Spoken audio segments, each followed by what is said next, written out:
हम सिंगर घुराऊ लाल आप लोग को पाँव छू के गोड़ लगातानी। हमारे पप्पू भैया एक कोरोना वायरस के ऊपर गाना लिखले बाड़े और गाना के भाव में हम कहल चाहतनी।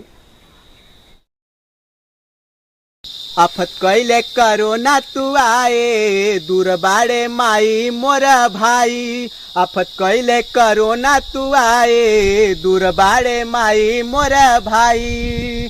दीरी न सटो दूर तू हटो दियले बड़े परेशानी। ई कोरोना अब तोर मीटे निशानी। कोरोना अब तोर मीटे निशानी।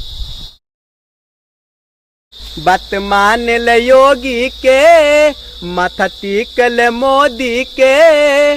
बात मान ल योगी के माथा टिकल मोदी के। मुँह देख ल तू आईना में चल जो अब से चाइना में। देर न लगाऊ जल्दी से जाऊ बनाओ मत अमर कहानी। कोरोना अब तोर मीठी निशानी।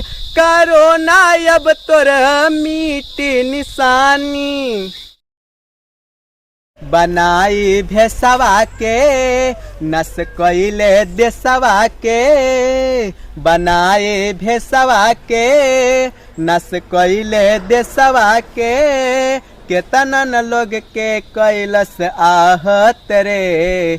भारी पड़ी तारा पर भारत रे। पप्पू परवाना गुरहु दीवाना जली अब तोर जवानी। कोरोना अब तोर मीठी निशानी। कोरोना अब तोर मीठी निशानी। आफत कैले कोरोना तू आए दूर बाड़े माई मोरा भाई। आफत कैले कोरोना तू आए दूर बाड़े माई मोरा भाई। दीरी न सटो दूर तू हटो दियले बड़े परेशानी। ई कोरोना अब तोर मीठी निशानी। कोरोना अब तोर मीठी निशानी।